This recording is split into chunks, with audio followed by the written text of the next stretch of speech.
Bueno, pues buenas tardes y muchas gracias a todos y a todos por venir, especialmente a Arantxa y a Ricardo, en nombre de la Sociedad Cultural Gijonesa, por venir a la presentación del libro de La clase obrera no va al paraíso. Un libro que yo creo que se puede definir como valiente y como lleno de orgullo de clase. Y es que en esta sociedad posfordista, donde no solamente los enemigos tradicionales y clásicos de la clase obrera pretenden darla por muerta, también nos encontramos con que ciertos elementos de la izquierda posmoderna, de la izquierda académica, también pretenden enterrar de forma anticipada a la clase obrera. Y aquí encontramos un alegato de que no solamente reivindicar el pasado y el presente, sino también el futuro de la clase obrera desde una perspectiva para nada paternalista, para nada de idealización de la clase obrera, pero sí hablando de una forma muy clara. Y creo que otra de las cosas importantes y a resaltar de este libro y es la forma en la que se plantea y en la que se asume el debate, de bajar al barro sin tener miedo a la confrontación, de poner nombres, señalar directamente. Yo creo que hay una de las cosas que tenemos que agradecer en cuanto a la forma de escribir y de expresarse este libro. Y además yo creo que hay una satisfacción poder contar con este tipo de libros, poder haber tenido hace pocos años Charles Darwin Jones, tener ahora mismo este libro que estamos presentando hoy, que no solamente por la forma de explicar, una forma sencilla, bastante contrapuesta a los libros que podemos encontrar dentro de la modernidad, totalmente ampulosos y tal, sencilla, clara para la inmensa mayoría, pero que no rebaja en ningún momento el contenido ni el discurso. Y además creo que tiene que servir como una herramienta importante más para el debate que se está dando ahora mismo político-ideológico dentro del campo popular, y que tenemos que aprovechar herramientas como estas para fortalecer esos debates y las posiciones de la clase obrera. En definitiva, creo que tenemos un libro sin pelos en la lengua, que hace un repaso desde el 15M, hablando de él claramente, hablando de la composición de clases del 15M, hablando desde Estopa a Toni Negri, la multitud, la izquierda académica, la izquierda universitaria. Yo creo que son muchas horas de estudio, muchas horas de trabajo, muchas horas de conversación a pie de barrio, y que creo que a pesar de que, como los dos autores comentan, vienen de tradiciones quizás político-ideológicas un poco diferenciadas, pero sí que existe un nexo de unión, un engranaje claro que lo une todo, que es el orgullo de clase, el barrio y el marxismo.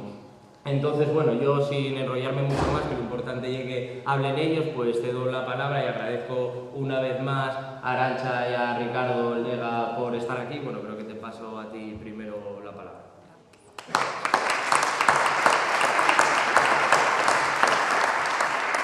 Buenas tardes a todas y a todos. Muchas gracias a Sergio por esta introducción, que creo que capta muy bien la esencia de lo que es el profesional del micro. Gracias.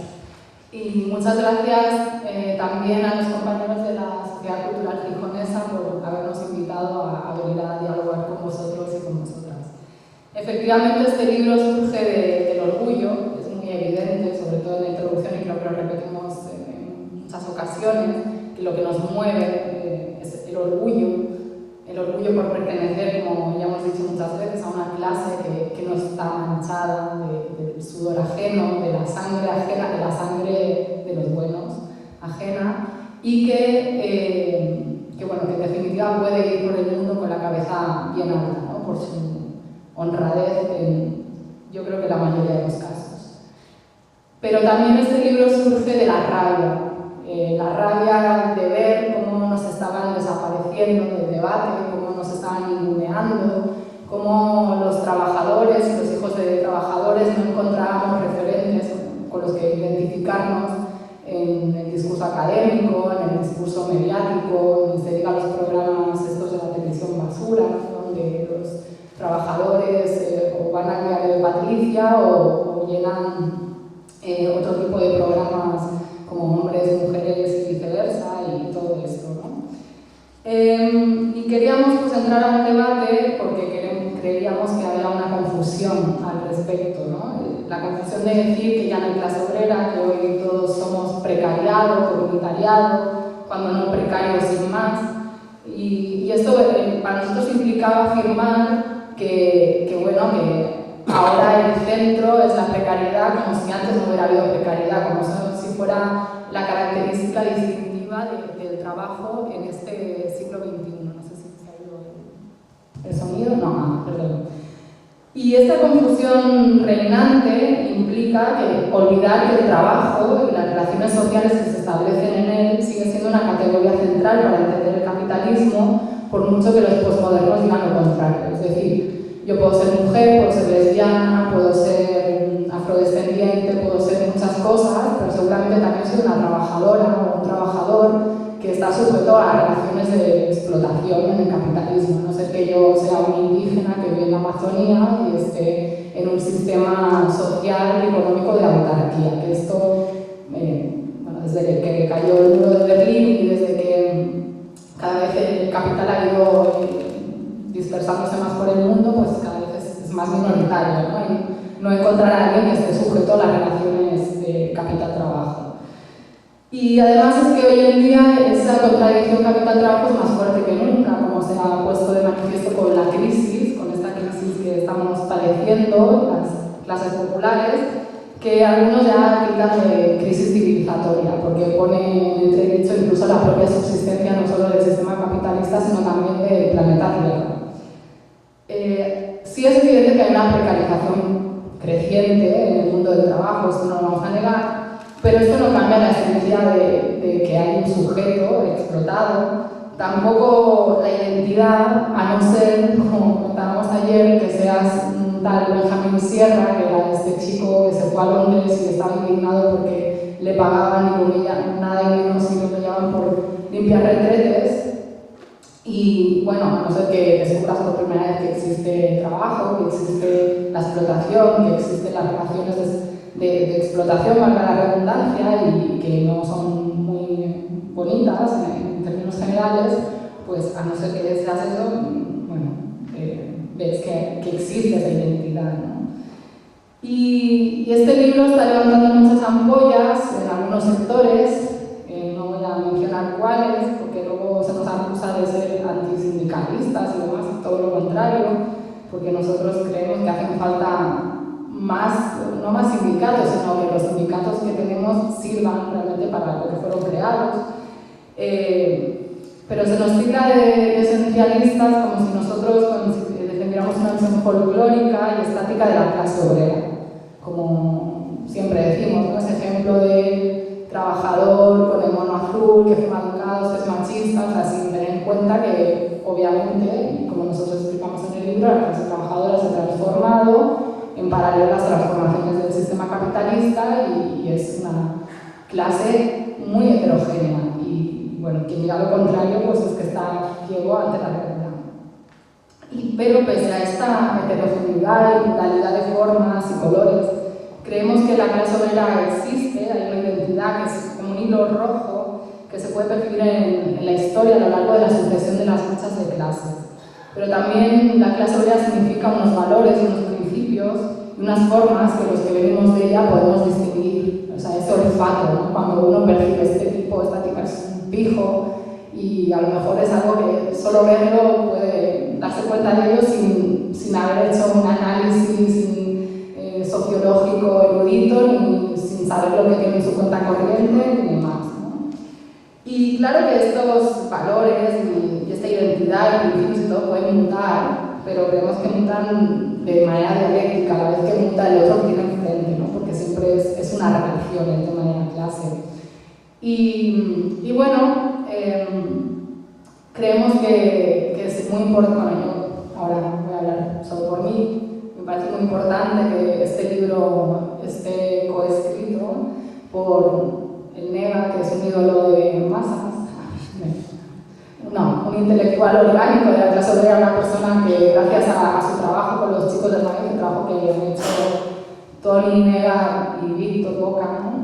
En estos años ha politizado a muchos jóvenes a través de unas letras que se vuelven hasta frases Y eso me parece muy bueno porque está atrayendo a mucha gente a un debate que es el que a nosotros nos interesaba poner encima de la mesa, que es la existencia de la clase obrera, qué pasa con la clase obrera, por qué está marginalizada, por qué ha sido desaparecida, etc. Y creemos que bueno, este mérito no solo del NEGA nuestro, sino que hay una necesidad creciente por muchos lados de entender qué nos está pasando, y han surgido muchos libros que tratan el tema de la clase obrera, desde libros en Cataluña sobre la experiencia de Panrico, o libros sobre huelgas emblemáticas que hubo en nuestro pasado, tratando de recuperar también esa memoria histórica de ese hilo rojo, y que vale mucho la pena pues, también seguirles la pista. Estos libros, algunos que estamos dentro del ámbito de la izquierda, de la militancia, pues los conocemos, estamos al día, ¿no? Ha salido esto, o en ciertos debates, ¿no? Luego en las redes sociales, que si ahora Podemos, que si es Vista Alegre, todas estas cosas. Pero también hay otra gente que no está en este ámbito y que está muy ajena a esta realidad que vivimos los que ya estamos más o menos convencidos de que este sistema no funciona, que hay que transformarlo.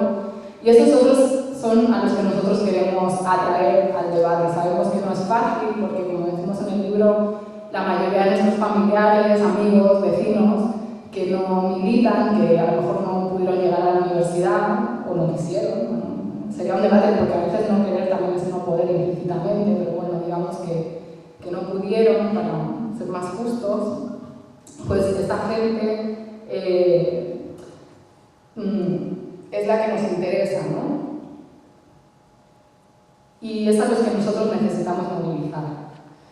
Y en ese sentido, yo quiero acabar, como acabé ayer, con un mensaje que me mandó una amiga, esas de las que no se moviliza, que dice que ella no entiende de política, pero yo creo que tiene mucha conciencia de clases, y se trata, ¿no? Y desde esa conciencia en bruto, pasarla a la politización y a la acción y al debate, y al menos creemos y modestamente proponemos con este libro las herramientas para defenderse. Y el mensaje que me mandó mi amiga fue este: he empezado a leerlo hoy y mi sorpresa es que un tema que nunca me ha interesado en absoluto me ha enganchado. Os felicito por la fácil comprensión, me lo estoy pasando tela. Está causando furor en mi clínica, que sepas que el ámbito sanitario ha llegado. Mi compañero, ella es auxiliar de enfermería. Mi compañero Víctor, que para mí es admirable porque cuando era nuestro camillero estudió enfermería, hijo de padres trabajadores llegados del pueblo, cuando estudió enfermería, todo pagado por él con su trabajo, se puso a hacer medicina china, no homologado en España. Y además de casarse y tener un hijo, hizo medicina familiar con su y todo lo que conlleva. Él se ofrece, o sea, una vez necesitas testimonios sobre pijos, que te preguntan el primer día, ¿de qué doctor eres hijo? Jeje, le ha encantado. Y me dijo que Víctor se va a comprar el libro, que se lo quiere leer. Esta gente que está fuera de ese debate, creo que es la que tenemos que traer a nuestro terreno, debatir con ella y hacerle ver que sirve, ¿no? Organizar, que sirve hacer cosas para transformar la sociedad, porque es la salvación que tenemos todos, no solo ya como clase, sino como especie humana. Y yo aquí lo dejo. Muchas gracias.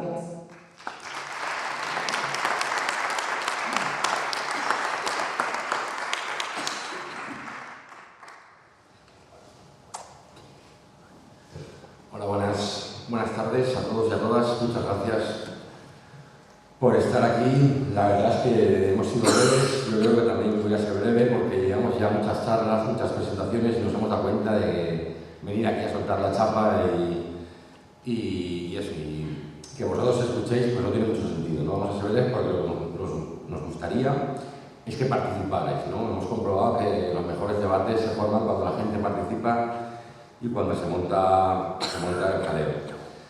Bueno, pues la clase obrera.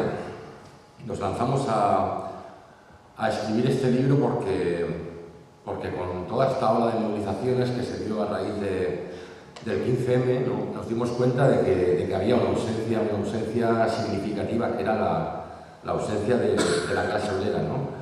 Creo que el 15M estaba viciado de por sí por su propio funcionamiento interno, ¿no? Por la propia forma de protestar.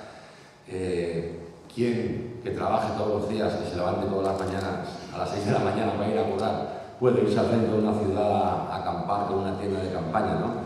Creo que ya venía viciado desde el principio. Y esta circunstancia, ¿no?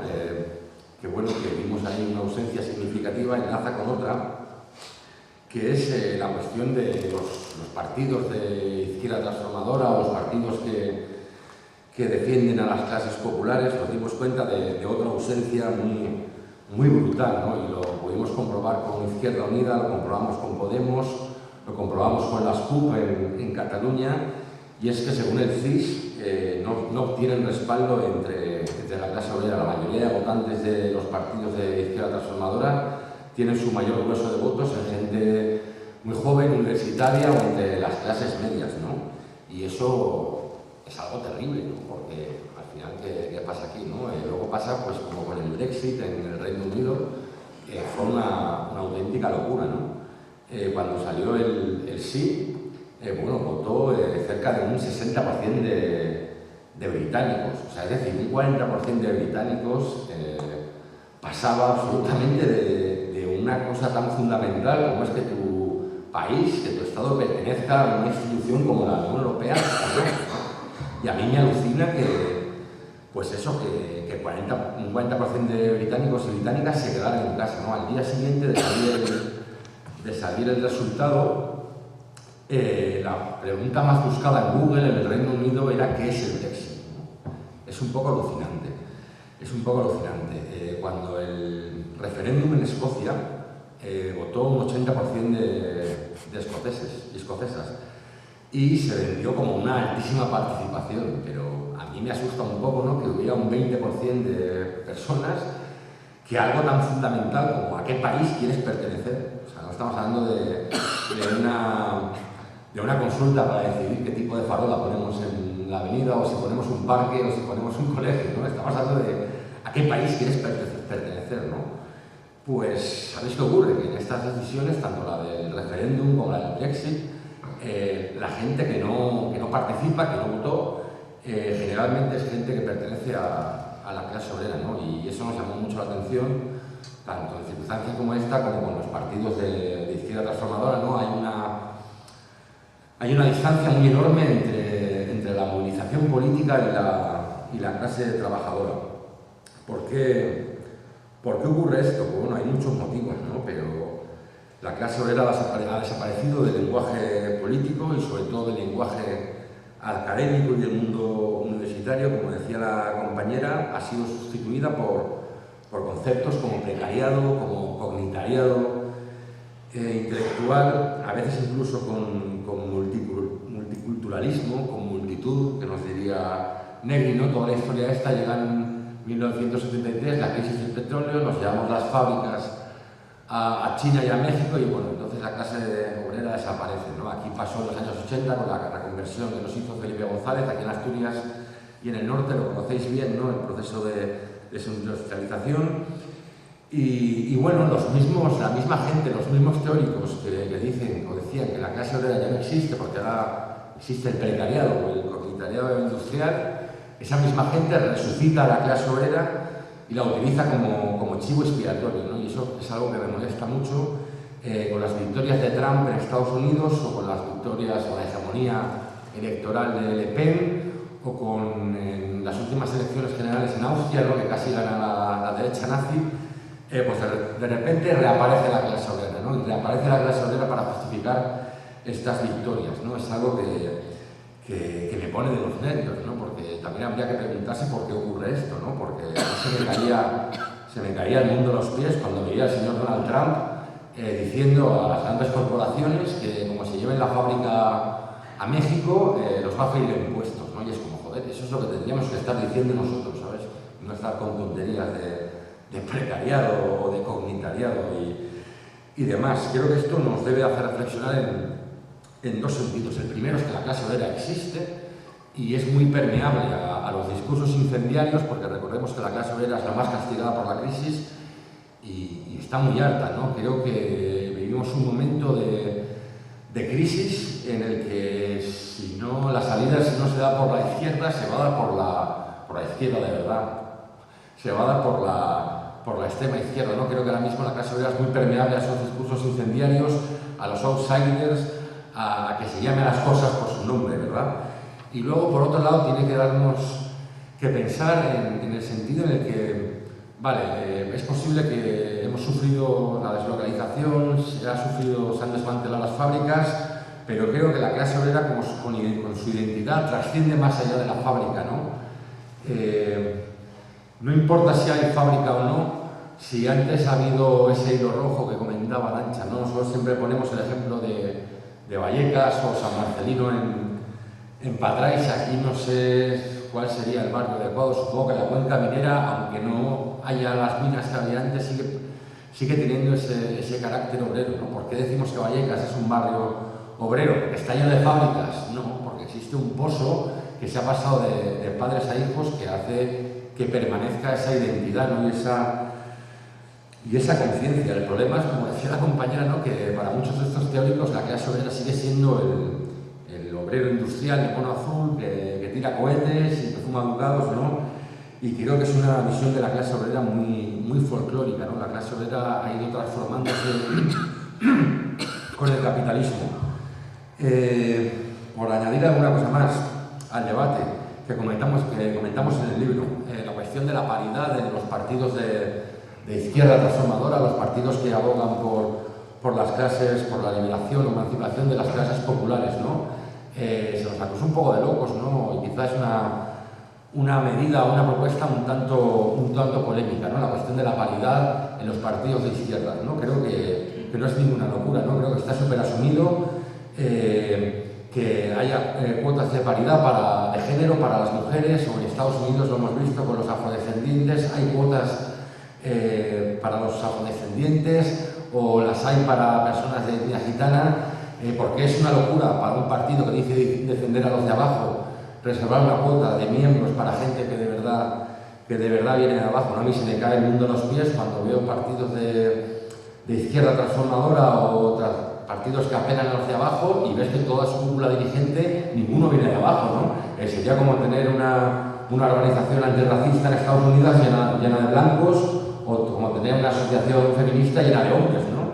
Creo que tampoco es tanta locura. Por añadir otra cosa más al debate, la cuestión de la esperanza de vida, ¿no? En el libro comentamos la cuestión de los barrios ricos y los barrios obreros. Por ejemplo, en Barcelona, en Pedralbes, si naces en Pedralbes vas a vivir 11 años más que si naces en Nou Barris, ¿no? Es una auténtica barbaridad. Estamos hablando de 11 años más de esperanza de vida. O sea, no estamos hablando comparando la esperanza de vida de Burundi o el Congo con Finlandia. Estamos hablando de la misma ciudad.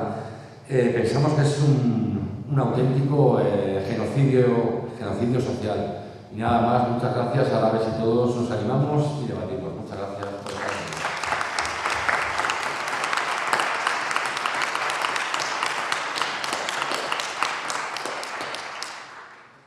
Bueno, pues empezamos con el turno de palabras.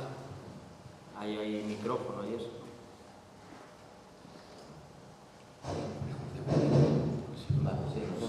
Bueno,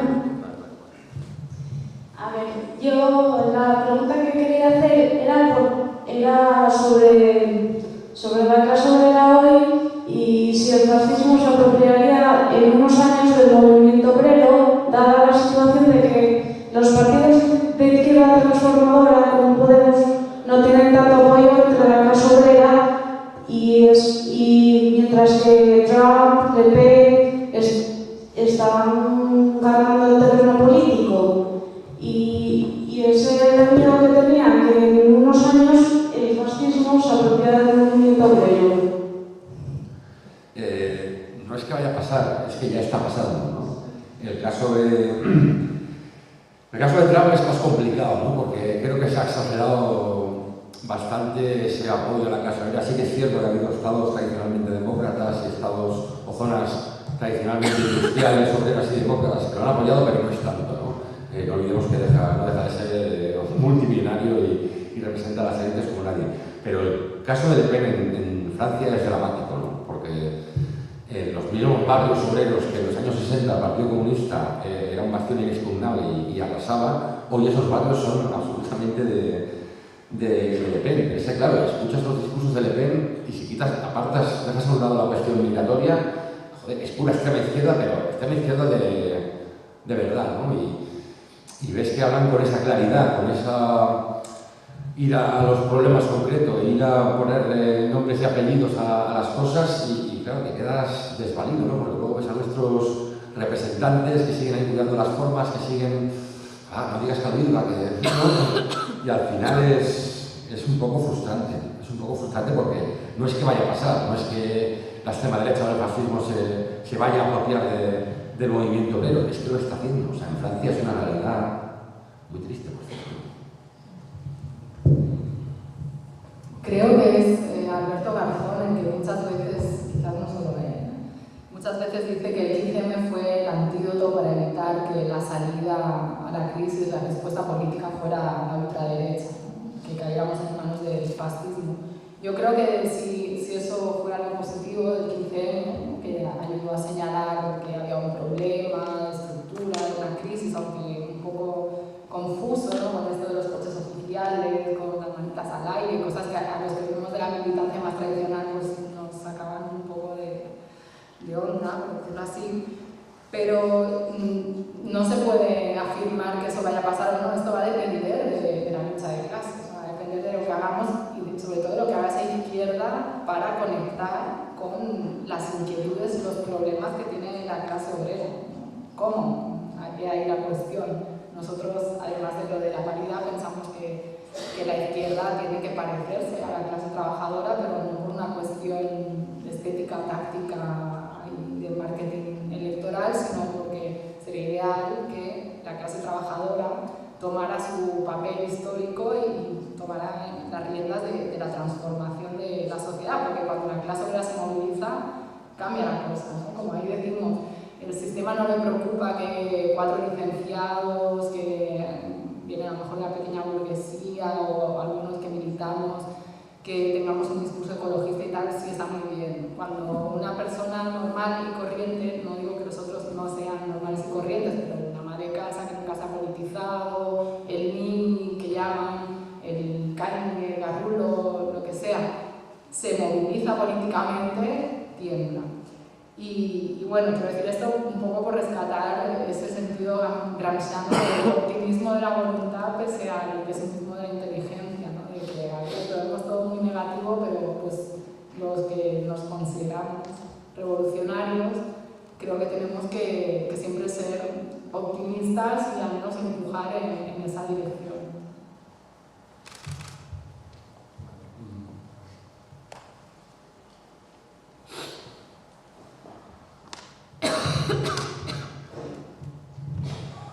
Bueno, lo primero quería agradecer al Nega porque fue una de esas personas que despertó en mí una conciencia, así un interés político, por así decirlo, al igual que programas como La Tuerca, Facu Díaz, Miguel Orlando, toda esa gente que está triunfando mucho en internet últimamente. Y después quería continuar por la línea que comentabas, que era cómo ves el futuro, si crees que entre los más jóvenes, sobre todo yo en mi caso, pues en mi círculo cercano no noto mucha interés por la política. Tengo amigos que se consideran políticos y yo siempre trato de rebatirles que eso es mentira, son más de derechas que digamos. Y eso, que creéis cómo ves el futuro, si entre los más jóvenes tenéis optimismo, cómo podríamos alcanzar que nos interesásemos más por la política. Bueno, pues el futuro la verdad es que no pinta muy halagüeño, ¿no? Con este programa que hemos pintado de Trump, Le Pen y demás. Además hay algo que comentamos en la charla ayer que es fundamental. Los jóvenes de ahora van a ser la primera generación que va a vivir peor que sus padres, ¿no? Esto lo comentábamos ayer y es cierto, ¿no? Desde que las fuerzas productivas capitalistas, el sistema empieza a avanzar y tal, las condiciones de la clase trabajadora siempre han ido creciendo, ¿no? Siempre han ido. Comparas a un trabajador de principios del siglo XX con uno de los años 40, pues estaba un poco mejor. Luego ya después de la Segunda Guerra Mundial, pues como que se vivió ahí la cumbre, ¿no? de los derechos laborales y en cualquier caso siempre hemos ido avanzando hacia arriba, ¿no? Pues ahora es la primera vez que se va a dar un retroceso. Y, ostras, ostras, combatir eso, no lo sé, es que es muy difícil, ¿no? Lo comentamos, ¿no? Pues eso, tienes ahí un chiquito, una chiquita que trabaja en Zara y gana 700 euros al mes, pero bueno, como voy con la ropa que quiero y no tengo que llevar un uniforme, ni mancho, ni nada, pues soy clase media, ¿no?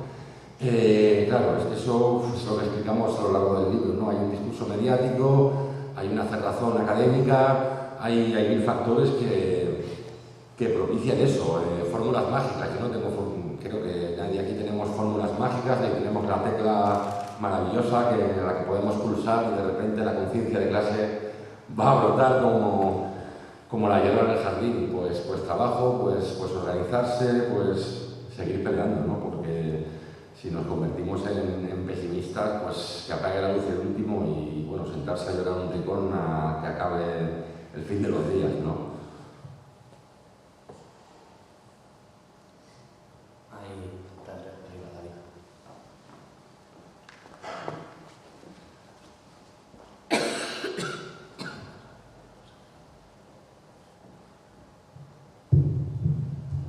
Hola, yo me llamo David, bueno, soy concejal aquí por si se puede una Podemos, lo digo por si me pasa el cuchillo, ya lo pongo por delante.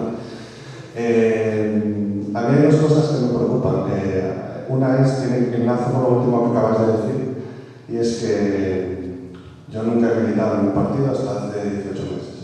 Pero a mí yo lo que hago con los chavales de juventud es que no pasa que me desespera, me pone mal, yo tengo 38 tacos y ya creo que estoy en el límite de juno para seguir en política. Pero ¿cómo cojones metemos en la cabeza a los jóvenes que si no vienen ellos a cambiar esto no va a solucionarles todo el pastel? Es una cosa que me quita el sueño.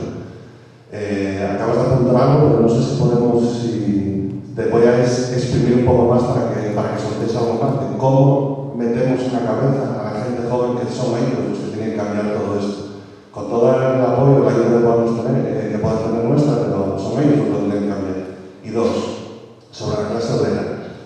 Antes de entrar aquí, era presidente de un comité, era una empresa, somos ingenieros y todo esto, nos creemos que somos algo, como somos ingenieros, pues no somos clase obrera. Era un descojón todo esto. Como íbamos de camisa, pues no creías que era clase obrera. Eres un pringao, te cobras lo mismo, cobras más, te toca, trabajas 60 horas a la semana, pero como eres ingeniero, sigues considerándote que no eres clase obrera. Es otra pregunta del millón, porque por mucho que nos rebanamos la cabeza, siempre era lo mismo cuando había asambleas llenas. ¿Cómo me llegas a la gente a decirle, mira, hijo mío, tu padre trabajó con un mono, eso te puedo permitir ir a la universidad, tú ahora trabajas una camisa, pero es lo mismo que era tu padre, más, mejor o peor? ¿Cómo narices, primero leyendo vuestro libro, os aseguro, y segundo, cómo narices somos capaces de meternos allá, hacerle ver a la gente que sigue siendo clase obrera, se ponga como se ponga, y por mucho que en la tele anuncien viajes o ropa que se pueda comprar? Nada más. Esto va de preguntas del millón todo el rato. Nosotros no tenemos soluciones mágicas respecto a lo que has comentado de la juventud. Bueno, la juventud creo que está dentro de lo que cabe, podría ser mucho peor, créeme. Está cumpliendo con su papel, ¿no? Si solo votan a los jóvenes, probablemente el Partido Popular no estaría gobernando una hora, ¿no? Creo que no hay que perseguir esa idea de no, es la juventud la que tiene. Creo que de momento la juventud está haciendo a duras penas la parte que le toca, ¿no? Creo que es mucho más urgente, pues por ejemplo el tema del voto rural, el voto de la España interior, el voto que ahí pues cuesta muchísimo penetrar, son zonas de raíz conservadora, tradicionalmente zonas conservadoras, y bueno, creo que ahí está el verdadero problema, ¿no? Creo que si fuera pues la gente que se moviliza en Twitter o visita redes sociales, ahí creo que la partida la tenemos ganada, ¿no? El problema es pues, la gente mayor que no tiene Twitter, la gente mayor que vive en pueblos pequeños, la gente mayor que, ¿sabes?, que no está dentro de toda esta lógica de partido, no sé. Respecto al cómo, de verdad que no tengo fórmulas mágicas. Creo que si nos ponemos así en plan pesimista, pues no sé, que apague la luz el último. Creo que vivimos un momento de excepción, que se ha conseguido abrir una pequeña grieta, porque si ahora la cosa está mal, imagínate cómo estaba hace 6 o 7 años, ¿no? Entonces, ¿qué hacíamos entonces, no? Creo que hay que ser optimista y que muchas cosas están cambiando, ¿no? Antes creo que no actuaban con esa... A ver, siguen actuando con impunidad, pero ahora por lo menos disimulan. Ahora vemos como el PSOE se quiere apuntar el tanto de la renta básica. Ahora vemos como hay una serie de cuestiones, aunque solo sean puramente estéticas, que están cambiando, ¿no? Y es gracias a esas movilizaciones que se han dado. Joder, hasta el Tribunal Supremo quiere llevar a las... Bueno, quiere llamar la atención a las eléctricas, ¿no? Cuando eso pasaba siempre, ¿no? Y ahora, pues bueno, hay cierta agitación en la calle, cierta agitación en los medios incluso, y sí, siguen abusando y siguen cometiendo tropelías, pero ahora por lo menos intentan disimular, intentan, ¿sabes? No sé, creo que sí que se ha avanzado, ¿no? Si hay que ser optimista, pues, porque como te digo, si no fuéramos un poquito optimistas, pues nos sentamos a llorar en un rincón y que apague la luz el último. Yo quiero comentar algo que seguramente Ricardo no puede decir, porque a lo mejor quedaría un poco mal que lo dijera él, pero a mí me parece, igual no soy objetiva, porque también soy fan de los chicos del maíz, pero me parece que el trabajo que han hecho, nuevamente, que ya lo dije, pero quiero insistir en esta idea, es muy importante, porque la cultura es algo fundamental para generar valores de una manera que a veces es más sutil, y que te puede seducir más que un discurso político así de, no sé, de una hora, con términos marxistas. Hay frases poéticas como las que ellos usan, ¿no? Que, como decía, se quedan como lemas, como ese miedo a cambiar de bando, que no es que sea algo que ellos hayan inventado, que era, bueno, ahí tenéis un debate de quién lo dijo primero, bueno, yo qué sé, todo este tema. U otras, ¿no? Y esto yo lo veo porque mi hermano luego me dice, sí, porque como dicen los chicos del maíz, en esta frase, ¿no? Y dices, joder, la gente escucha las canciones y se queda, o sea, le impactan. Y me decía, y yo voy escuchando las canciones y cada vez que las escucho encuentro otra frase diferente que me hace pensar. Y no sé si vosotros sois conscientes de esa función, que no es solo vuestra, ¿no? También es de otros. Lo podríamos ampliar a otros ámbitos, el mundo del cine, como hablamos aquí en el libro. Tenemos un problema con el cine español, cómo trata el tema de la clase obrera, cómo se trata el tema de la guerra civil, ¿no? Meternos en otros temas, que todo está relacionado, porque quién hace el cine, quién hace la cultura, desde qué posición de clase. Y luego un tema que la ultraderecha sabe usar muy bien, que es como ir a donde está esa gente que hay que convencer, ¿no? Esos minis, esa gente de barrio que pasa aparentemente de todo y tal, y le llegan con discursos indirectos. Por ejemplo, hoy le estaba comentando al compañero con el tema de la selección española, ¿no? En el caso de Cataluña, pues en mi barrio, un grupo de gente del barrio que se decían súper indignados porque Ada Colau no permitía que se vieran los partidos de la selección española en pantallas en la calle. Y a lo mejor Ada Colau ni ha dicho nada al respecto, ni le ha prohibido, es que nunca antes se ha hecho eso, ¿no? Pero bueno, utilizan, no, es que Ada Colau, es que estos porque son independentistas, yo que sé, todo lo que quieran. Y ponen su chiringuito y con el tema de la selección pues enganchan a la gente, ¿no? Entonces nosotros tendríamos como que empezar a idear cosas que hablaran de política sin que parezca que estemos hablando de política y que afecten y toquen los intereses de la gente. ¿Cómo? Eso ya es la pregunta del millón. Y para evitar el desclasamiento este que comentas, que es muy típico de mucha gente, no, bueno, ya tengo una profesión, o con los hijos de trabajadores que hemos podido estudiar una carrera universitaria y que nos desempeñamos profesionalmente en otros ámbitos donde poca gente vive en nuestra clase, luego vamos conectando. Pues yo creo que un aspecto, bueno, aparte de hacer pedagogía, nosotros humildemente también con el libro queremos contribuir a ese aumento de la conciencia de clase, pero que si se empezara a hablar de la clase en la televisión, que es un mecanismo de convicción de masas brutal, pues quizás no nos sonaría tan raro identificarnos con la clase obrera, pero pensemos, ¿qué es la clase obrera en televisión? ¿Es Belén Esteban? ¿Es estos chicos que comentábamos antes? El jefe filtrado. El jefe filtrado. Se ríen de los trabajadores y los humillan claro. A diario, es para casa. Entonces, quizás si supiéramos cómo hacer capitalismo, seducir, presentar que ser de clase obrera es, como se dice ahora en plan moderno y hipster, es cool, ¿no? Es cool ser de clase obrera. La estética, el diseño es súper importante también en estas cosas porque hay asociaciones de ideas a veces subconscientes. Entonces, todos esos aspectos que a veces en la izquierda dejamos de lado y seguimos operando con las cosas de toda la vida porque son las que nos han funcionado y son las que guardan a veces las esencias y nos encantan, sí, pero hay que pensar también en atraer a esa otra gente que no se mueve bajo tus parámetros, ¿no? Y yo esto lo digo como autocrítica pues también para el comunismo, ¿no? Y no renunciar a las ideas, sino es como, bueno, volverlas de otra manera.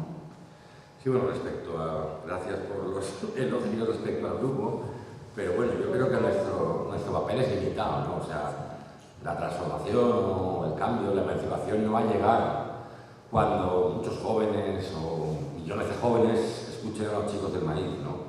Creo que eso no va a pasar nunca. Creo que la transformación llegará cuando la gente que escucha a Estopa, a Camela y a ese tipo de grupos estén en partidos de transformación, ¿no? Creo que a veces pecamos de intentar cambiar a la gente, ¿no? Si escuchas este grupo te harás comunista o te harás...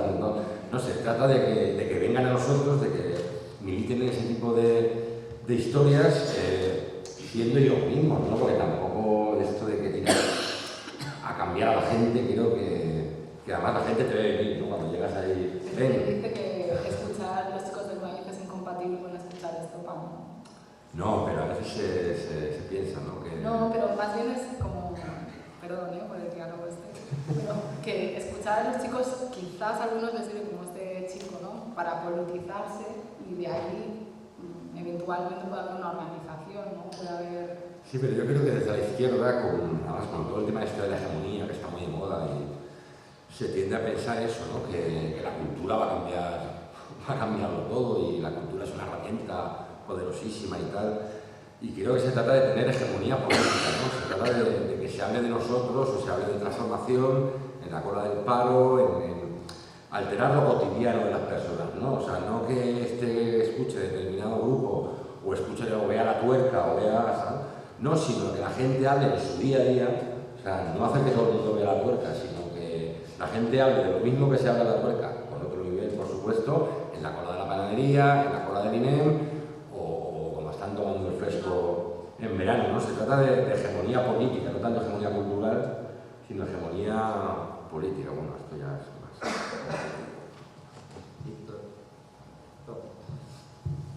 Hola.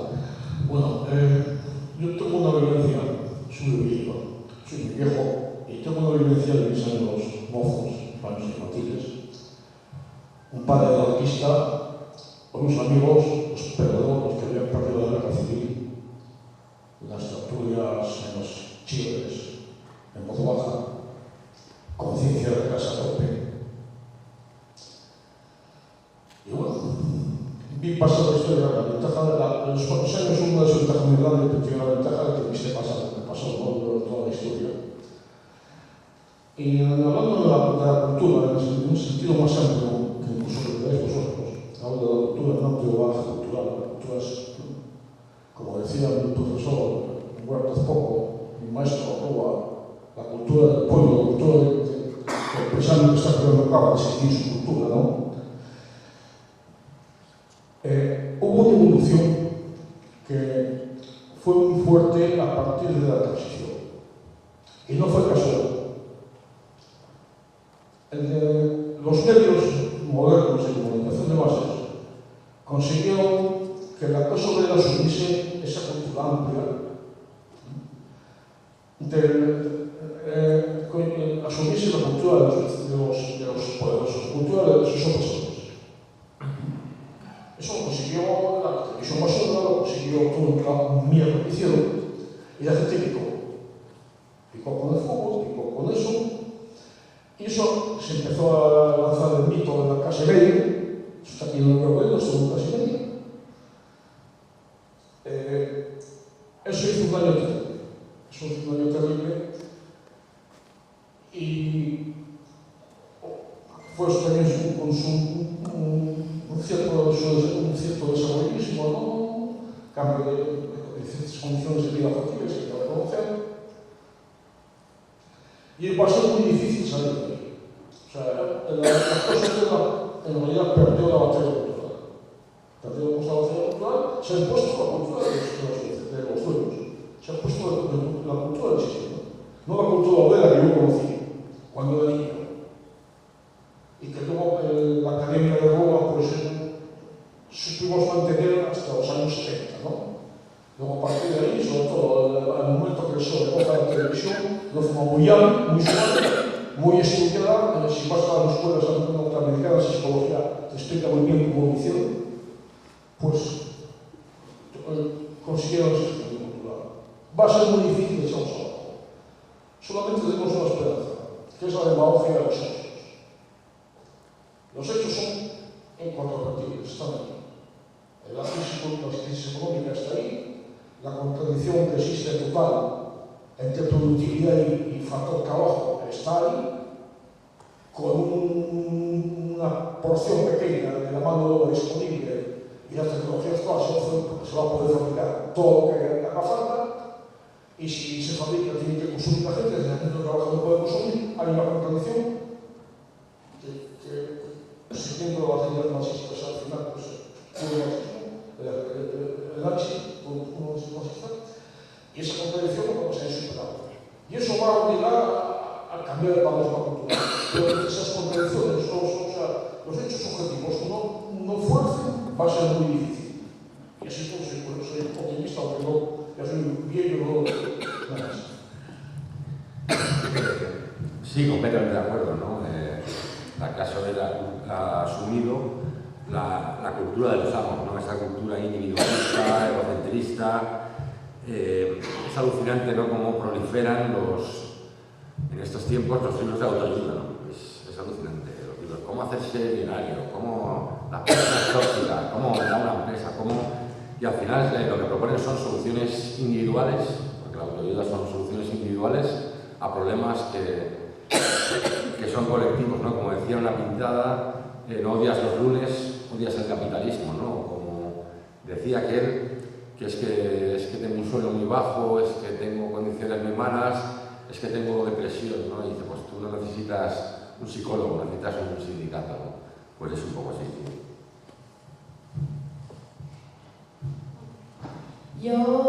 La pregunta mía es una crítica hacia la izquierda postmoderna que ha desplazado al marxismo y a la clase obrera y centra su discurso en las identidades de género, orientación sexual, etnia, etc.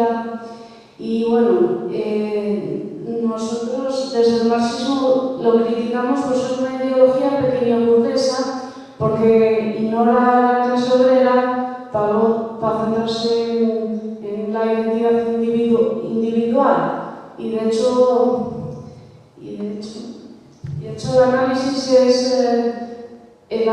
hacen de cuestiones como el colonialismo, ignoran el proceso de producción capitalista y lo centran en cómo el hombre blanco oprime a otros pueblos, etc. Y esa, ¿qué crítica se le puede hacer al fenómeno postmoderno? Bueno, yo creo que si no te has leído el libro, creo que te va a gustar bastante, porque nosotros también le damos mucho a los postmodernos.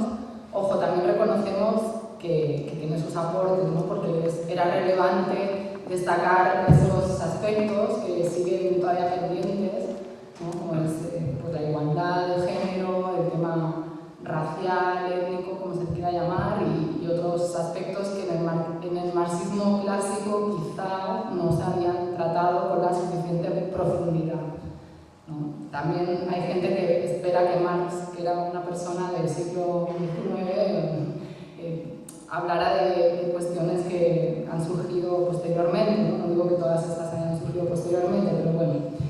En fin, lo que quería decir es que, aun reconociendo todo esto, sí es curioso cómo el posmodernismo, siendo tan sensible a toda la multiplicidad y a todo, luego tiene un discurso tan simplista a veces como el marxismo.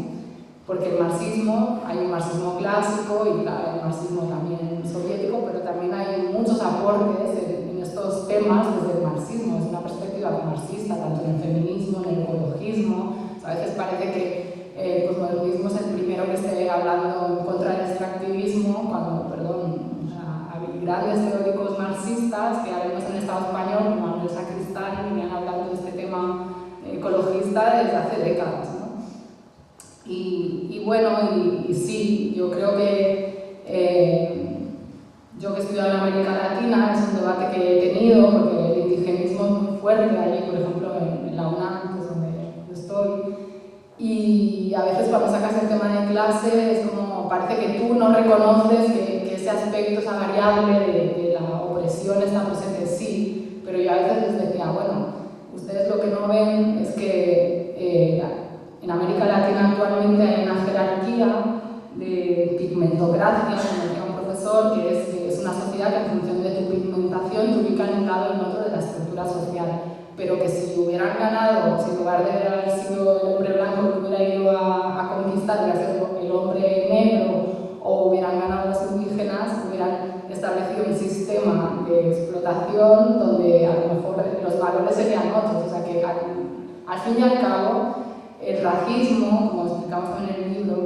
y demás tiene, más allá de que claro que hay sectores de gente que es racista y xenófoba y no, o sea, no puede soportar a alguien porque tiene otro color, pero hay un componente económico también en la estigmatización de determinados grupos étnicos, ¿no? Y eso, por ejemplo, se ve en el tema de la esclavitud, ¿no? En Estados Unidos. Y bueno, es un tema muy delicado porque levanta muchas ampollas y insisto y quiero hacer énfasis, o sea, no es que nosotros no reconozcamos la importancia de las aportaciones del posmodernismo, pero es que también esperamos que el posmodernismo reconozca la importancia del análisis marxista para entender el capitalismo, que creo que no hay un análisis que haya superado eso. Bueno, a ver cómo organizo un poquitín lo que tengo en la cabeza a la hora de las intervenciones y de las preguntas que se nos fueron haciendo.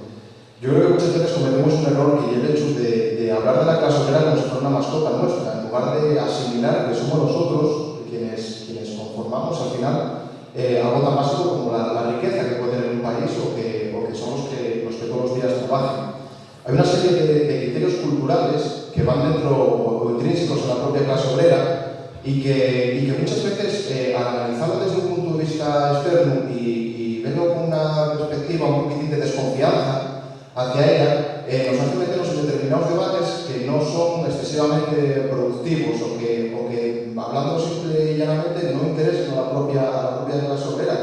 Es decir, que hay organizaciones comunistas que todavía debatan a estas alturas y en el 20 Congreso del PQS en el 56 ya se han convertido en revisionistas, pues si algo que no les preguntes en el foco de las respuestas que necesita esa propia clase obrera. Creo que es importante retratar este hecho porque si una de las cosas que se planteaba, como por ejemplo el tema de los cuotes, la conformación de las organizaciones de izquierda transformadora o también con las organizaciones obreras, que en una organización obrera tengan que ponerse cuotes de participación de la propia clase trabajadora, obviando por un lado también cómo estas organizaciones impiden muchas veces que mujeres, que personas con críos a su cargo, que personas que tienen un trabajo que tienen que madrugar no puedan estar en reuniones perpetuas o que acaben a las 3 de la mañana. Es decir, la propia configuración que tienen las propias organizaciones políticas y sindicales hace muy difícil también que esa clase obrera participe dentro de ellas. Yo creo que dentro de ese divorcio hay una cuestión básica. La gente tiene que conocer las herramientas con las que cuenta para poder cambiar su vida y su situación particular. Hay un problema muy profundo de desconocimiento, vosotros lo planteáis, el hecho de que seamos una de las generaciones, como siempre se habla, mejor preparáis, pero con una puntilla al final que ponía así mismo informe, que ya que fuimos criados entre algodones, y ya que esa realidad en la que no conocemos la herramienta, no sabemos cómo se cambian las cosas, o la gente no sabe cómo se cambian las cosas, requiere por esta parte de un trabajo de una pedagogía enorme. La gente tiene que nutrirse de esas pequeñas victorias. La gente tiene que saber de que trabajando, de que luchando, de que haciéndose las preguntas adecuadas puede cambiar su medio de vida. No como algo teórico, no como el día de mañana, que muchas veces hablamos como un concepto mesiánico de la revolución, que va a venir, que va a cambiar todo, pero no ese apego a la realidad. Decía antes con el tema de las organizaciones de clase que necesitan poner cuotas, como muchas organizaciones maoístas, teniendo los propios estatutos, que tuvieran que poner potes con respecto a la clase obrera, yo creo que eso facilitaría mucho esa participación de la propia clase obrera, porque hay algo demoledor, que el hecho de que a la izquierda transformadora la vota, milita y participa en ella un sector de población de profesiones liberales urbanas y de personas del ámbito universitario, pero no el que escucha estopa, el que ve mujeres hombres y viceversa, el que ve Gran Hermano. Y esas son las conversaciones que a las 7 de la mañana se tienen en la puerta de un curro. No nos engañemos, y muchas veces incluso con contenidos sexistas, con contenidos xenófobos, con una serie de planteamientos que yo creo que son importantes y que tenemos que introducirnos en los debates para poder hacerlo.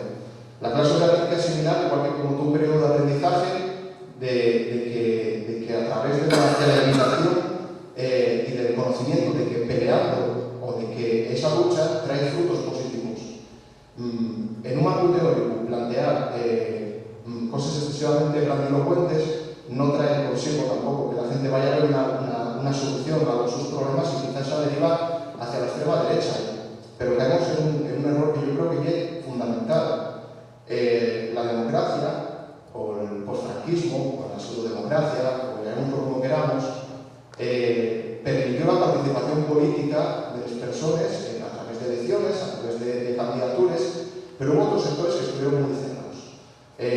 Nos entró en la policía, nos entró en cambiar el cuerpo judicial, la democracia, como decía Marcelino Camacho, se quedó a la puerta de los centros de trabajo, y yo, a través de una experiencia que viví hace poco en las elecciones sindicales de trabajo, que compañeros que hasta ese momento no habían participado de una tarea sindical dijeran, vivimos una dictadura. El hecho de que vieran que la empresa está potenciando 3 candidaturas, de que a ellos les está amenazando, de que tienen que estar con guión, están viendo cómo, de alguna manera, cuando se están moviendo, están sintiendo el ruido de esas cadenas. Y por lo tanto, esa reflexión va en torno hacia en qué convertimos las organizaciones sindicales en organizaciones políticas. ¿Cómo es posible que a día de hoy la gente no encuentre un marco de participación y por el contrario haya profesionales de la política, profesionales del sindicalismo? ¿Cómo podemos romper esa dinámica y cómo podemos hacer que la gente conozca esa herramienta? Porque no hay otra, no nos engañemos, o sea, a través de la participación política y sindical y de los movimientos sociales, igual que el concepto de clase obrera, pese a pequeños matices, es invariable con respecto a 150 o 200 años, el concepto de cómo se cambian las cosas sigue siendo prácticamente el mismo en esencia. Y la gente tiene que conocerlo. Nada que añadir, tienes toda la razón del mundo. Pero bueno, al hilo de lo que has comentado, me viene a la cabeza, yo en una entrevista que hice con Pablo, bueno, pues comenté lo que tú decías antes, ¿no? Que en la clase obrera hay elementos machistas, hay elementos racistas, hay clasismo, hay ese tipo de comportamientos, ¿no? Pero respecto a lo que comentabas de tratar a la clase obrera como una mascota, hay cierta izquierda ahora que no puedes decir eso, ¿no? Tú sí, habría gente a la que te diría, ¿cómo dices que en la puerta de las fábricas la gente habla de machismo, habla de sexismo, ¿no? Y es algo mucho más contraproducente de lo que puede parecer en un principio, ¿no? Que es ese paternalismo, esa condescendencia. O sea, la clase obrera, o hacia abajo, como queráis, son intocables, son incuestionables. Yo de hecho me he encontrado con gente, ¿no? Que no que lo defiende, pero de alguna manera pues dice, oye, no critiques a alguien por ver hombres y mujeres y viceversa, porque ¿quién eres tú desde tu urna de conocimiento? ¿Quién eres tú desde la vanguardia? Viene a decirle al otro lo que tiene que ver o lo que tiene que decir, ¿no? Yo decía medio risa, medio broma, que al final el libro de Owen Jones, Chaps, está haciendo más mal que bien, ¿no? Porque ha convertido a una generación de teóricos y posmodernos en que no se puede cuestionar nada. Lo que haga el pueblo, lo que hagan los de abajo, lo que haga la clase obrera es bueno per se. No porque sea bueno porque son ellos y creo que eso es peligrosísimo, ¿no? Porque al final, ¿qué hacemos? Nos cruzamos de brazos y bueno, creo que hay que alertar sobre ese paternalismo, ¿no? A mí me decían incluso que cómo vas a decir que están alienados, ¿no? Que están alienados, eso estás poniéndote tú en tu urna de cristal y conocimiento diciéndoles a los otros lo que tienen que hacer o lo que tienen que ver o la cultura que tienen que consumir, ¿no? Y yo a veces ya me pierdo con esta gente tan moderna y si yo quiero denunciar eso, ¿no? Ese paternalismo. ¿Sabéis por qué tienen ese paternalismo? Porque no pertenecen a la clase obrera, ¿vale? Y por eso se sienten incómodos de decirle a alguien si hombre, mujer y viceversa es una mierda pinchada en un palo. Como no pertenecen a la clase obrera, se sienten súper incómodos Y ese es el problema principal, ¿no?, de los Antonio Maestres y compañía. Sí, y para añadir un comentario a lo que decías, ¿no?, de cómo hacer ese trabajo, ayer Armando Tegui decía algo muy importante, que era lo del ejemplo, ¿no? De que la gente vea que tú eres una persona incorruptible. En el caso de Esther Abertzale, comentó, lo estábamos comentando hoy, que no tenía ningún imputado por corrupción, ¿no? Y bueno, pues el ejemplo en el mundo sindical, el ejemplo en el AMBA, colegio de tus hijos, el ejemplo en tu entorno, o sea, esa ética que siempre se vinculó a muchos luchadores antifranquistas y no son antifranquistas, ¿no?, que hay gente respetada con independencia de si uno estaba de acuerdo con su ideología, no, pero sí pasaba mucho, ¿no?, que el comunista o el anarquista o bueno, personas de izquierda que tenían una ética intachable y que se preocupaban por lo social. O sea, a veces no hace falta solo hacer política en lo grande, ¿no? La política empieza en toda relación humana y eso no hay que perderlo de vista, ¿no?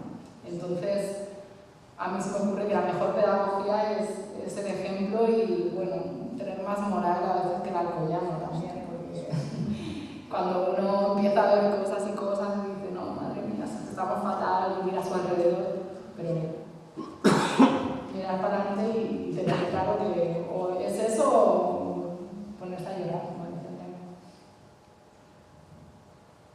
¿Alguna pregunta más o alguna intervención por ahí? Venga, avanzamos. Bueno, yo estaba poniendo el micro. A ver, ¿hay alguna pregunta por ahí más?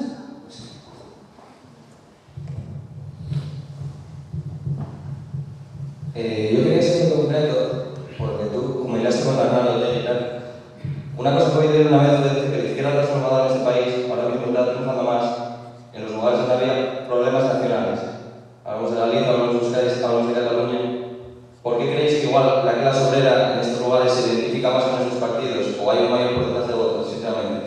¿Por identificarse más con su nación, cierto nacionalismo o es otra cosa? Bueno, creo que lo que acabas de decir es interesante, pero creo que es un dato incorrecto, ¿no? Lo hemos comentado cuando estuvimos en Barcelona.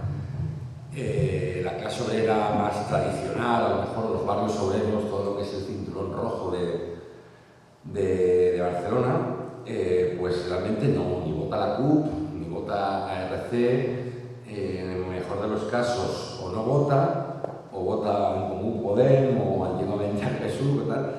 Creo que también hay una desconexión entre... Sí que es cierto que hay un conflicto agudo entre ciertas fuerzas nacionalistas y el régimen del 78, pero tampoco estamos convencidos de que en ese choque de trenes, en ese choque en muchas ocasiones de oligarquías, especialmente creo que se da en Cataluña, la clase obrera está teniendo un papel en ese sentido casi testimonial. Eso Arantxa, que es de Barcelona, seguro que te lo explica mejor. Bueno, no tengo mucho que añadir a eso. Yo no podría hablar tanto del tema de Euskal Herria o de Galicia porque son realidades que no conozco, pero en el caso catalán, bueno, creo que en general, quizás, o sea, uno sigue el mapa de votación del Estado y dice, hay más descontento, quizás porque como el PP es tan torpe con el tema nacional, hace que alguna gente reflexione y llegue a un punto que diga, bueno, nos están atacando como catalanes o como vascos, a lo mejor estos nacionalistas, aunque sean de derechas, tienen algo de razón, pero cuando tú vas a ver el voto, bueno, al menos lo explicamos en el libro, en el caso del 27 de septiembre, que eran las elecciones autonómicas catalanas, plebiscitarias para el nacionalismo catalán, era muy curioso observar que en los barrios más pobres, empobrecidos de Barcelona, de ese cinturón rojo de origen inmigrante, en la mayoría de los casos, había un voto creciente de ciudadanos que se podía ver como un voto de protesta más allá de un voto de derechas, porque en esos barrios ciudadanos no se comía un colín. Y en las anteriores elecciones, que fueron las municipales, en esos mismos barrios, Ada Colau obtuvo los mejores resultados, o sea, resultados por encima del 40%. Y luego llegan las autonómicas y cambia el voto, ¿no? Entonces no necesariamente es un voto nacionalista, de hecho en esas zonas el nacionalismo obtiene los peores resultados, ¿no? claro, ahí se complejiza todo, porque bueno, siempre habrá quien diga, pero yo soy hijo de inmigrantes y soy independentista. Claro que hay un montón de hijos de inmigrantes y de gente que se ha vuelto independentista, sobre todo conforme se agudizaba la contradicción o se ponían las cosas más tensas, ¿no? y que llevan a que la gente se defina. Pero también, pues bueno, bajo mi punto de vista, esto es un poco distraer de lo esencial. Yo creo que todas las naciones, por supuesto, tienen derecho a la autodeterminación, eso es impepinable. Se debería hacer un referéndum allá donde haya una necesidad, una voluntad, un clamor por esa autodeterminación, por la independencia, pero claro, el problema es que no se hace, porque ya sabemos lo que es el PP, que viene del fascismo, de una grande y libre, y para ellos España es un concepto sacrosanto que se le imponen incluso a los que no se quieren sentir españoles, e impiden que eso se resuelva por un cauce democrático, y entonces, bueno, se va enquistando la situación, pero vamos, que en definitiva, que esto distrae a la clase obrera, que yo, igual es mi versión, habrá quien desde un barrio obrero catalán tenga, sobre todo del interior, porque es muy diferente, hay lo rural de la gran urbe, te dirán, no, pero esto es muy distinto, desde un barrio como el mío, no, estos discursos no conectan mucho, y además a una gente la ha exacerbado con un españolismo rancio que no hay. A ver, pero tú eres trabajador, ¿a ti qué más te da esto de España, Cataluña? O sea, además, respeta al pueblo, tú has venido a trabajar esta tierra, eres catalán, tus hijos son catalanes, pues hay que respetar si el pueblo catalán quiere ser independiente, pero bueno, esto es muy difícil. Y ahí, en ese río revuelto, pues viene la ultraderecha, viene Plataforma per Catalunya, viene Ciutadans. Pero bueno, yo no, o sea, sí entiendo lo que quieres decir, pero lo que te decía, no es tanto como por el tema de las fuerzas nacionalistas, sino porque hay otro eje más de quiebre de tensión, que complejiza y que abona en la tensión.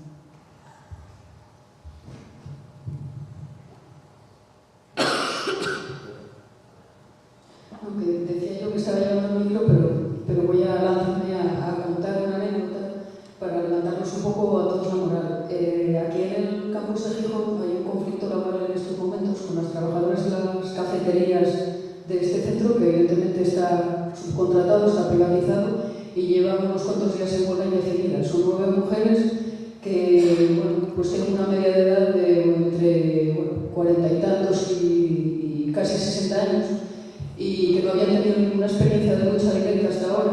Y el primer día que hubo la huelga y se cerró la cafetería, los estudiantes llegaban y a uno le explicamos que por favor no entrara, que no consumiera porque las trabajadoras estaban en huelga, que estaban cobrando, etcétera, etcétera. Y el estudiante nos preguntó que a qué hora acababa la huelga. Es decir, que no sabía ni lo que era una huelga, ni que era una huelga indefinida, ni nada de nada. Y estas mujeres, estando allí, estando en el piquete, están haciendo comprender a los estudiantes qué es una huelga, por qué están en huelga, y yo creo que ellas y nosotros estamos aprendiendo a luchar, y los estudiantes, no todos, claro, evidentemente una minoría, están aprendiendo también un poco cómo es la lucha sindical, la lucha laboral, y que por muy ingenieros que vayan a ser en el futuro, como bueno, había gente aquí que explicaba, van a tener que enfrentarse a un mundo despiadado, y ellos también van a tener que utilizar estos recursos de lucha.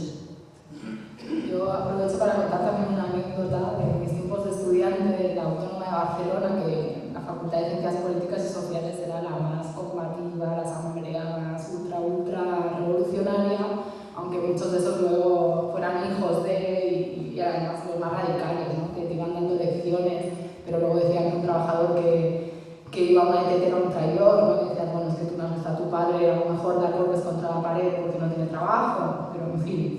No es esa la anécdota es que desde la asamblea se planteó una vez una lucha que tenía que ver también con los trabajadores de la cafetería, y entonces se les ocurrió a los de la asamblea hacer algo como cerrar la cafetería, envolverla con no sé qué, y bueno, una movida que cuando los trabajadores de la cafetería se enteraron dijeron, ¿pero dónde vas? O sea, esto no es así, ¿no? Porque nos estás jodiendo a nosotros por una serie de motivos, y eso es muy sintomático de a veces el divorcio que hay entre, no digo todos, porque nosotros también hemos ido a la universidad y somos de la clase obrera,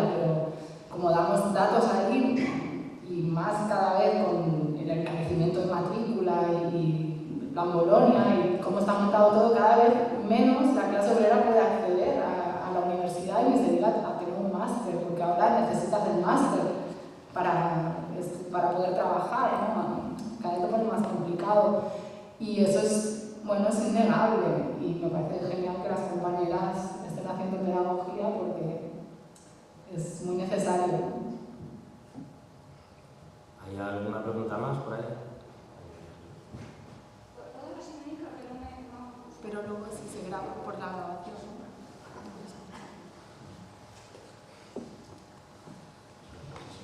Yo quería un poco compartir con vosotros lo siguiente.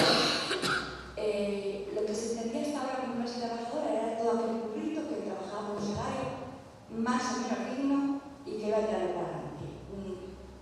Cuando ahora decimos que no se entiende desaparecer en la clase obrera, estamos diciendo lo siguiente. Primero, yo lo divido de esta manera. Primero, hay un número de trabajadores, de curritos, a los que han ido reeducando a través del trabajo diario y de cómo hacer ese trabajo muy significativamente, que es, no quiero tampoco estar nadie, a través de la corrupción que los sindicatos minoritarios tenían opciones de buscar fórmulas para cómo se introducían los trabajadores en las fábricas. Todo eso conllevó, bueno, pues un triste clientelismo y hizo de alguna manera desaparecer la conciencia de que es un trabajador, de cómo se lucha, de cómo se llega. Eso por una parte. Por otra parte están los trabajadores de la clase obrera intelectual, que efectivamente son la generación más preparada, mejor formada de la historia del país, pero, porque yo conozco muchos casos, nos encontramos con que están a un nivel de precariedad, yo diría que tan alto como la clase más currante, más currito. ¿Por qué digo eso? Porque los trabajadores ingenieros, médicos, trabajando por 1.000 y pico euros, a mí me asombra y me horroriza. No porque crea que tiene que ganar estos muchísimo más que el currito de aquí, sino porque se hace un esfuerzo añadido, se tiene una responsabilidad añadida, etcétera, etcétera, que yo entiendo que tiene que ser compensada. Entonces, unos no se sienten clase obrera porque son trabajadores de camisa y además son intelectuales. Los otros los han analizado y reconocido como esos experimentos de Paulo en que metes la ratita y haces unas pruebas y tal, y al final la reconoces, pues a través de la sumisión, de decir, pasas por aquí y tienes un trabajo, si no pasas por aquí sabes lo que te queda, pues te queda, y me parece que se está olvidando un poco por parte de los partidos. Te queda ser un trabajador pobre, un trabajador indigente, que significa que trabajas 3 días al mes, 2 semanas al mes, el mes siguiente no trabajas, pero además de todo esto, a través del tiempo, pues tienes acceso a unas prestaciones que te hacen perder días y días en unas horas, contar y humillarte diciendo yo soy un trabajador que creo que tengo una dignidad, pero no me hacen contratos lo suficiente para poder comer todos los meses, etcétera, etcétera. Entonces crean primero una inseguridad y una humillación y una dependencia y una sumisión que eso tiene que tener, yo no lo estudio, tiene unos efectos psicológicos terribles en la conciencia y en la dignidad de la persona. Y por otra parte, estos otros que también, bueno, pues ser un médico, ser un arquitecto, porque yo he tenido ocasión de hablar con organizaciones de arquitectos, pues ya tienen unas organizaciones sindicales que pueden entender, donde explican que la caída del sistema les ha dejado en la pura indigencia, con unos conocimientos intelectuales grandes y laborales, pero que no son extrapolables a las cuestiones y tienen que terminar trabajando de camareros, etcétera, etcétera, etcétera. Entonces, de verdad, alguien o en algún sitio o en algún momento tiene que plantearse que esto que se está usando, que a mí me parece está bien, porque es como si se hubiera intentado practicar las antiguas técnicas sindicales a la política, que es, no vamos a hablar de política o no vamos a hablar del marxismo porque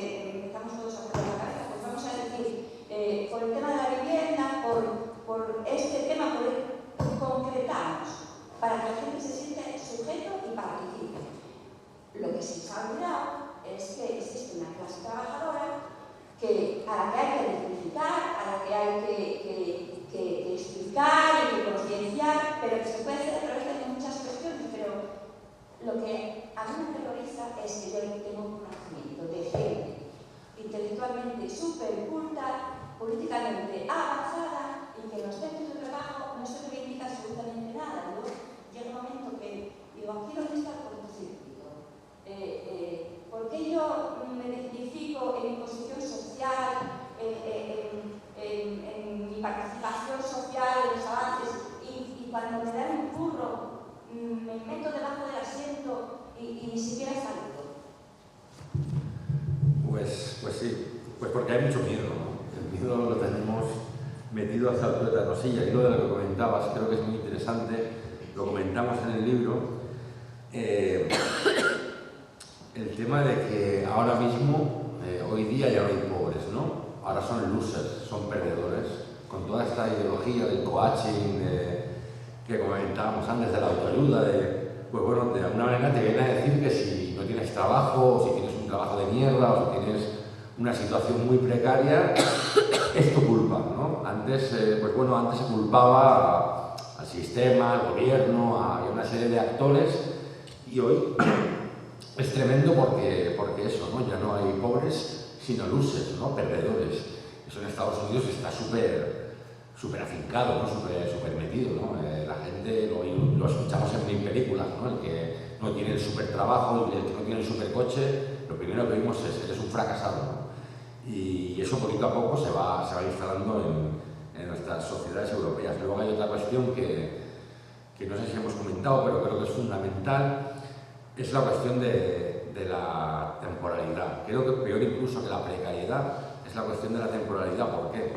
Porque la temporalidad es la que evita que surjan vínculos de clase o vínculos de solidaridad, ¿no? Anteriormente, un hombre o una mujer entraba en una fábrica o entraba en un trabajo y bueno, igual se tiraba 10, 15, 20 años incluso, y claro, cuando estabas tantos días seguidos compartiendo tajo con tu compañero, pues al final era tu amigo, ¿no? Era mi hermano, como se decía antiguamente, ¿no? Los trabajadores somos todos hermanos. Hoy día estás un mes aquí, estás 2 semanas en Telepizza, ahora hay hasta contratos por horas. Estás 2 horas de una semana en un sitio y 3 horas de la otra semana en otro. Claro, la gente no se conoce, no da tiempo a conocerse. ¿Cómo vas a jugarte tu pan por un desconocido, ¿no? Porque al final es un desconocido. Y creo que, joder, combatir eso, la verdad es que yo no tengo las respuestas, ¿no? O sea, comentan mil cosas, pero creo que una de las cosas, una de las herramientas más definitivas que ha utilizado el capital o el enemigo o los malos, como queráis, es que se haya instaurado la temporalidad con esa naturalidad, ¿no? Porque la gente se parece que se conforma con trabajar 3 días a la semana. Claro, es el discurso de menos mal que trabajas 3 días a la semana, imagina que no trabajarás ninguno, ¿no? Y al final, pues eso, bienvenida sea la esclavitud, ¿no? Mejor ser esclavo, que por lo menos te damos un techo y comida, que estar fuera del castillo medieval, ¿no? Es una locura. Iba a comentar que además luego la gente cuando quiere luchar se encuentra con que los sindicatos, como comentabas tu compañera, pues a veces no están ahí para ejercer la función que se supone que tienen que ejercer, que es defender a los trabajadores. Y uno puede decir, sí, hay gente que se ha montado al carro, ¿no? Yo me hago liberado sindical porque así me escaqueo del trabajo, porque así no me echan del trabajo, ¿no? Como sucede en algunos lugares, pero también hay mucha otra gente sindicalista de base que se cree lo que hace y que obviamente se está ahí para defender a sus compañeros y a él o a ella mismo, pero a lo mejor la estructura no le acompaña. ¿Esto de dónde viene? Pues yo creo que viene de esos pactos de la Moncloa, de ese consenso, de la transición, de esa cultura que parece que siempre están reclamando comisiones de UGT. Ojo, que tengo mucho respeto, yo hasta trabajé en la UGT, o sea, quiero decir, lo digo públicamente, no tengo ningún problema y compañeros maravillosos, pero tenemos que reflexionar sobre que se ha hecho mal. O sea, no puede ser que los sindicalistas salgan a poner en valor, no, porque nosotros dialogamos. Sí, está muy bien dialogar, pero ¿para qué? Para la estabilidad del sistema. O sea, ¿cuál es la esencia de por qué estás tú aquí? Tú estás para defender a una de las partes, ¿no? No puedes ser juez y parte, no puedes defender a los trabajadores y estar alguien con la patronal. O sea, es incompatible, ¿no? Y cuando ya te pasan la mano por el lomo y te dan premios de gobierno, al mérito al trabajo y tarjetas, y entras al trapo este de la corrupción y, bueno, lo que le encanta a la ultraderecha, las mariscadas, ¿no? Y los errores, bueno, todas estas cosas que, bueno, diciéndolo desde la autocrítica nuestra, desde nuestro lado, pues es que ahí ya has perdido el norte. O sea, y pasa mucho, no solo en los sindicatos, en los partidos de izquierda, luego el típico que entra en la institución y es cooptado, porque hay toda una maquinaria que está, bueno, funcionando. Sí, que además se empieza a vestir como viste el enemigo, ¿no? O sea, entran en las instituciones, un tipo que siempre lo habías visto vestido de determinada manera. Con los piercings y tal. Entra en el Congreso y de repente cambia su forma de vestir, ¿no? Es como, me estás insultando, ¿no? O lo que comentabas de los sindicatos, ahora ha surgido la noticia que Comisiones UGT está pactando con el PSOE la renta básica, una renta de 500 pavos, ¿no? Es como, tío, no tenéis vergüenza, tío. Es increíble. Eso tenemos ahí una última pregunta. Sí, era un poco al hilo de esta última intervención. Yo quería dar mi opinión personal, porque además veo que hay un público que es bastante joven y puede que esté en la misma situación que estoy yo. Porque bueno, sí, a la juventud es que a quien nos toca cambiar las cosas, que tenemos que movernos y tenemos que hacer que la conciencia de clase, que esta masa que somos, que tenemos el poder de cambiar las cosas, vuelva a tener esa fuerza. Pero ¿qué pasa? Lo que comentabas. Yo, por ejemplo, Plan Bolonia, hija de obrero, trabajo, mi matrícula, me pago el máster. ¿Qué generamos? El sistema está generando trabajo gratuito y esclavo. O sea, ¿yo de qué me sirve esforzarme 6 meses en unas prácticas si el sistema está generando otro mismo trabajador que va a desempeñar mis funciones sin ningún tipo de contraprestación económica? ¿Cómo me puedo yo rebelar contra eso? ¿Qué herramientas tengo como trabajador? El problema aquí es transversal. No está solo en la juventud, ni en la fábrica, ni en nada. El capitalismo se transforma. Transforma todo, la sociedad, la forma en la que nos tenemos que enfrentar a ello. Pero ¿qué pasa? Que con la transformación tampoco viene aparejado el cambio de las instituciones. No se transforman los sindicatos, como muy bien estáis diciendo. No se puede mantener un sistema sindical basado en grandes fábricas o en la minería, como fue aquí en Asturias. Sí, jugó un papel importantísimo, pero claro, ese sistema ya está totalmente obsoleto, porque estamos hablando de que el trabajo se genera en pequeñas pymes, 5, 6, 10 trabajadores, y ya es algo, vamos, que podemos comprar con una multinacional hoy en día. Entonces, claro, dejar a la juventud como estos niños, estos que no se mueven, estos que callan la boca, es muy fácil, pero la situación no es así. Entonces, mientras no exista una estructura, mientras no exista algo a lo que te puedas agarrar, no puedes hacer nada. Sí, puedes movilizarte, puedes pensar, puedes dialogar con tu compañero, puedes decir muchas cosas, pero tú te encuentras totalmente desprotegido.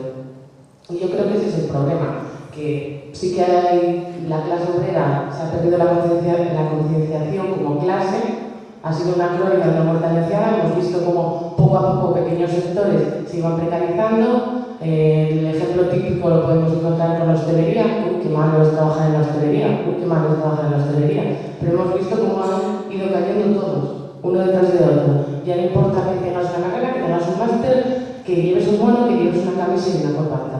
Eres igual. Y entonces el problema es que necesitamos tener herramientas, necesitamos tener un respaldo y necesitamos que nos ayuden a poder otra vez tener esa conciencia de clase, de grupo y de lucha. Sí, completamente de acuerdo, pero bueno, creo que se nos está quedando un mal sabor de boca a todos, y voy a lanzar aquí una cuestión. Yo entiendo que es difícil, ¿no? Que hay mucho miedo a perder el trabajo, a no encontrarlo, a aguantar todos los días, pero bueno, pensemos en nuestros mayores, ¿no? En los que vienen de antes, pensemos en nuestros mayores y en nuestros abuelos, y en los padres de nuestros abuelos. Hace solo 3 o 4 generaciones, mi bisabuela o mi bisabuelo salían a la calle a pelear Y salían a la calle a pelear y no te metían una multa como la ley de Mordaza, iban a la Guardia Civil con un sable y te abrían la cabeza. O te encerraban, o te fusilaban directamente por organizar una organización clandestina de corte sindical o tal. Y esa gente, pese a ello, salía y luchaba. Si ellos pudieron, creo que nosotros tenemos, y nosotras tenemos que poder, y la verdad, muchísimas gracias por haber estado aquí, y a por ellos, que son pocos y cobardes.